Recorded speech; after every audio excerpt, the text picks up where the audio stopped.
Ito po yung property na 4 hectares, sir, ma'am. Ayan po. Agad doon po yan sa may ano. Duhog po ito ng kalsada, sementado po. Ayan. Medyo slope po dito sa pababa. Ayan. Medyo slope lang po ng konti. Ayan po. Ayan. Hanggang dyan lang po yan. Pagka doon. Ayan. Medyo slope po dito. Pero maganda naman po ang pesto.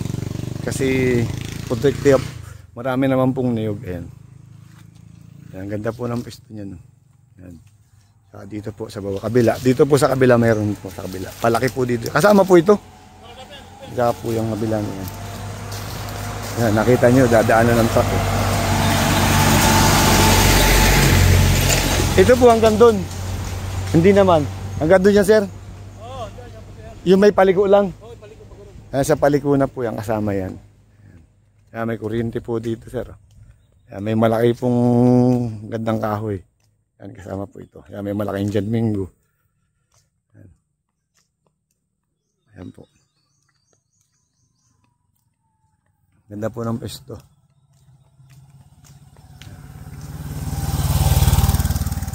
Ayan po. Yan.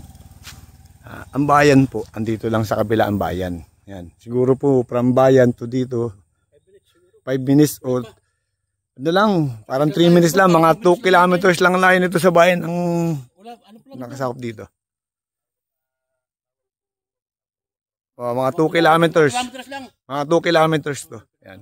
Ayan po. Ayan, may poste po yan. Hanggang dito po yan sa taas yan. Ayan. Ganda po dito. Dito ako maglalagay ng bahay. Oh. Ayan. Ganda po ng pesto. Yan. Hindi ka lugi. Tara sir, sa baba. At ano, ikutin, saan po tayo dadaan? O saan po ba? Doon sa kabila.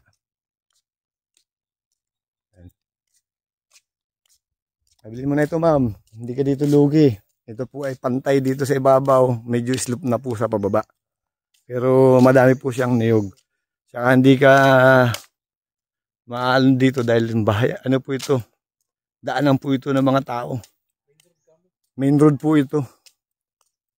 Ayan po yung kalsada. Oh. Main road. Sementado po. Saka overlooking po ito. Pag nakita niyo yan dyan. Hindi na dun sir. Dito lang. Ayan, boundary lang po yan. Pag ganun. Baba. Dito na tayo. Dito po kami.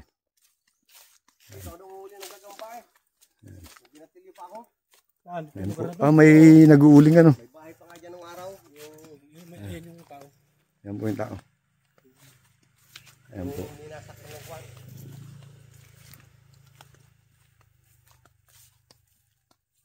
Yan. Yan po may nagkukupra oh.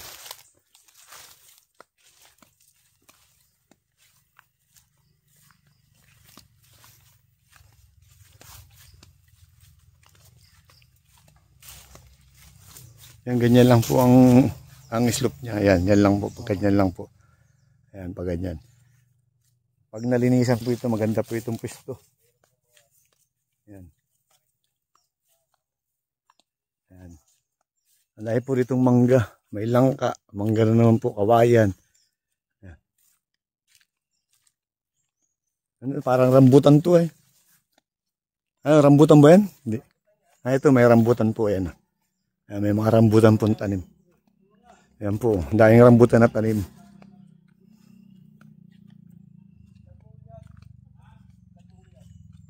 Ayan. Nagtitripping tayo dito. Yan, dami pong kawa, dami pong saging na tanim mo. Yan.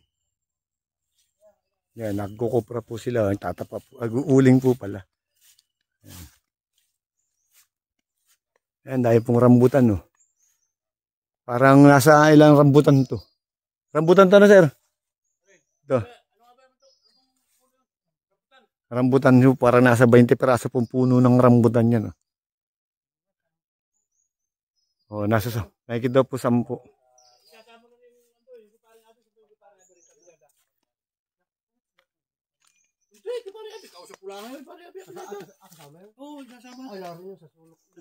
Kaya pasama ni Pare Abi. Akong kausap pa eh.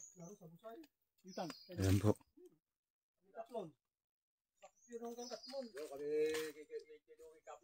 Ayan po, may langka. Ayan, may langka po, dami oh. Ayan. Ayan lang po ang pinaka-slope. Ayan po yung kalsada. Ayan lang po yung kalsada. Oh. Ayan. May malaking mangga. Diyan po maganda maglagay ng bahay para overlooking ka. Ayan. Ang ganda ng pisto.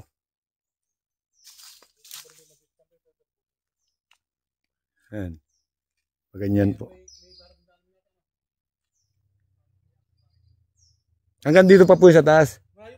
Hanggang doon pa po pala sa taas sa kabila ng puno na yun. Kabila pa. Linis lang katapat dito. Maganda na to. Ayan.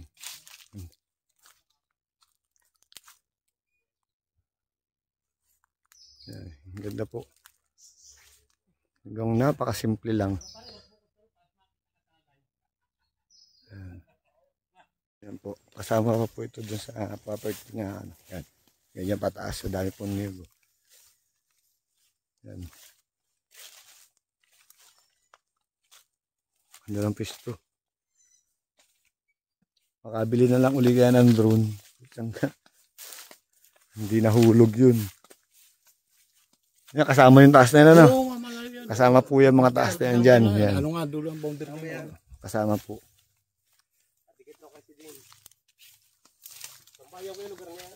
Ito pare.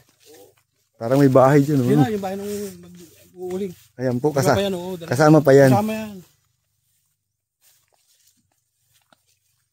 Yan, oh, ganda naman naman pisto. Yan ha. Ay, tapos yan, malapit ka bayan.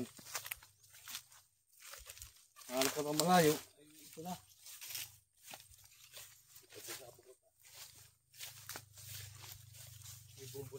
Ayan po, daming alam, ano, mangga. Ayun, creek oh. Ayun, may tapa. May creek po, ayun. Hindi problema rito ang paglalaba. Hindi problema ang tubig.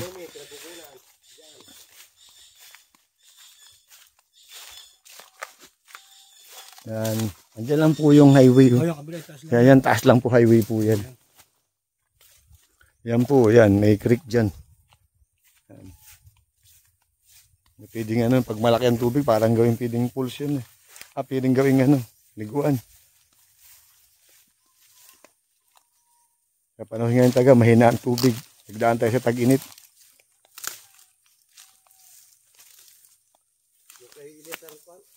Ano? Saradahin natin yun.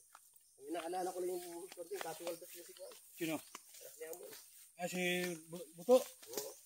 Ay, hindi wala yun.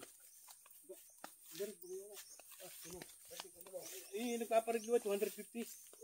Yan po, yan. Yan. Yung bahay po na yan ay dun sa nag-uuling. Ay, oo. Eh, mukhang pinaga.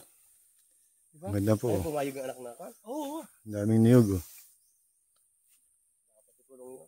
Saan tayo, sir? Yung isang duluhan, dyan lang ano.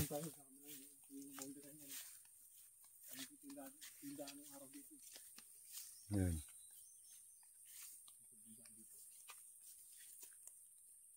Baka ito. Ito po. Yan, may mga creek po dito. Yan. Pag malakas ang ulan at saka maganda uli ang tubig, kikita mo uli ang ganda na ng lugar na yan. Sabi po, parang ang daming hus. Ay, tubig eh. Dito nakuha ng tubig ano. Tabi po. Ano, narat ano. Yan. Lundaan. Ayan yung creek. Oh. Yan. Sabi po, ayan yung creek. Yan. Malinaw po ang tubig. Ayan. Yan, may mga kawayan. Kasama pa po yan sa taas yan. Taas na yan. Meron? May bakod. Yan yung boundary. Eh ba yan? Hindi po pala ito kasama. Ito pa lang po pala ang boundary. Yan, dito po. Yan. Ganda po ng pisto.